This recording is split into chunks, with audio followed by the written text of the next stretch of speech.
Oh, authors, self-publishers, designers, what's going on? It's Matt Stone from 100 Covers. Sorry about the super slow intro that's not even funny. I don't know why I do it. I think there's something wrong with me. I need to get my head checked out, but I'm worried I'll get coronavirus if I go in. So I'm going to have to wait till that slows down a little bit. I'm in Florida, you know. Today's topic, I just want to talk about putting people on your non-function. That's the, yeah, your nonfiction. Okay, your nonfiction book covers. What's the deal with putting people on it? Um, should you put your own picture on it? I get that question all the time, and I get people sending us, images all the time of wanting to be kind of literal. Let's put a person on the book cover, and obviously the most overused, cheesy stock image of all time is the whole arms up thing, right? Really cheesy, really generic, and we just have a rule about nonfiction and using pictures of actual people. 99.9% of the time, I say the only person that should be on your book cover on a nonfiction book should be you, the author, or if the book is about a person, obviously that person can be on the cover of that book. And that's it. I don't like to see people on a book cover who aren't the author when we're talking nonfiction. Obviously, with fiction, all rules go out the window. We put a lot of people on fiction covers that obviously aren't the author. It's fiction. But it's very confusing to put images of people on your book cover that aren't you. People mistakenly think that, it's a picture of you. If you put this on your book cover, people are going to wonder which one is the author. I don't know. To me, it's outdated.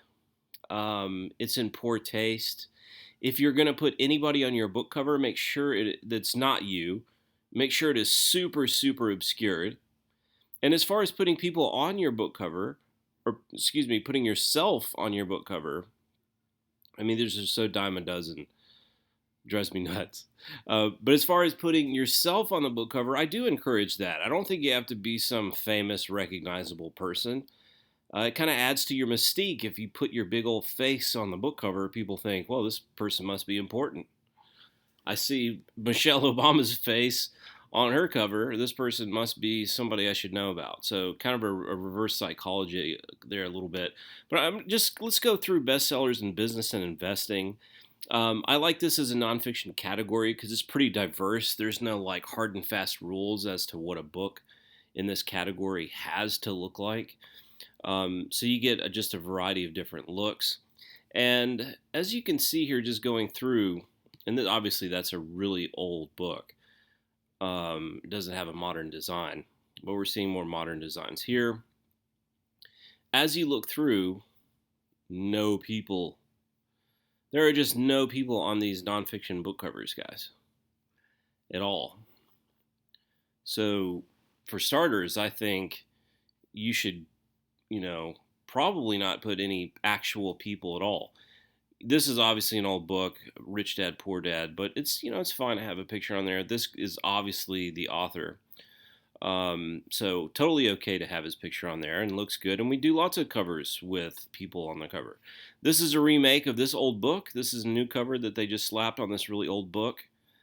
I don't care for that. I think that's a mistake. And then on top of that, I guess at the very least, they're pretty well obscured, but it's being too literal, It's trying to depict a scene of friends and people hanging out together. I just don't think you should be too literal. It seems like books that focus more on just a really good featured title seem to really help. I do think that's a picture of Hal, by the way, which makes it okay. If it was a complete stranger, not as tasteful. But going back up here, this is really nice. Just one little image that kind of gives a metaphorical meaning. This book, massively successful, and it's just, Atomic Habits written with little atoms around it to kind of give something to it. This is the most successful book cover we've ever done. Master Your Emotions. Wow.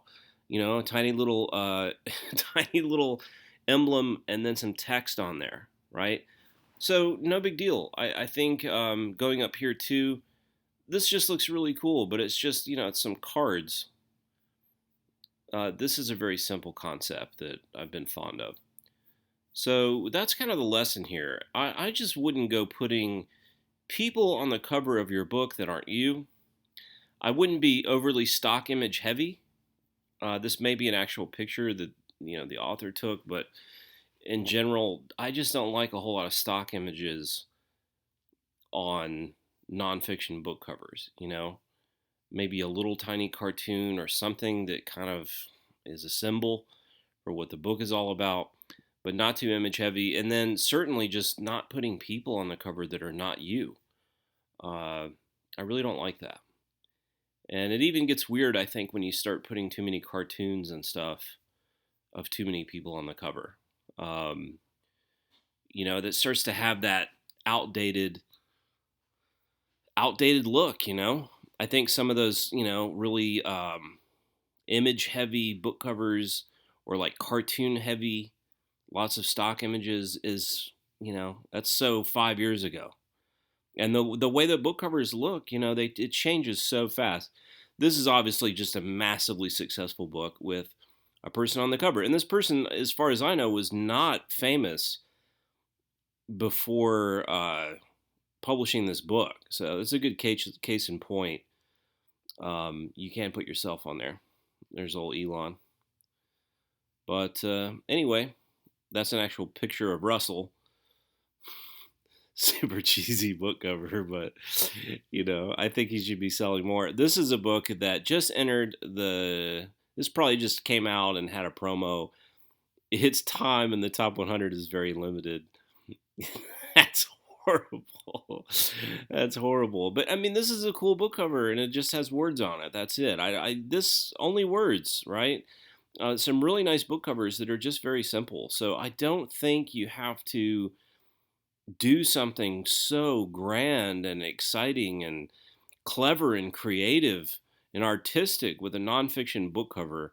I see some of the most simple, plain, straightforward book covers doing as well or better than any books in the nonfiction markets. I mean, look at that. It doesn't get easier than that. I show you our Master Your Emotions book cover. Simple, simple, simple. And please stop putting people on the book cover.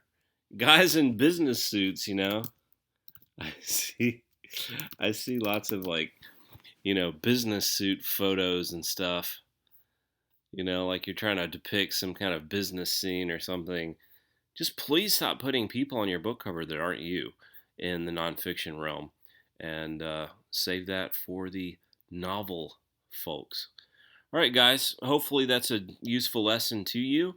And mostly it's a useful video for me to refer clients to when they ask to send over some stock images that they want featured on their cover. This gives me a chance to explain why we have that policy and kind of go through the bestseller list as evidence of why that's not necessary or helpful or a la mode to be putting some cheesy stock images on your book cover. All right, peace.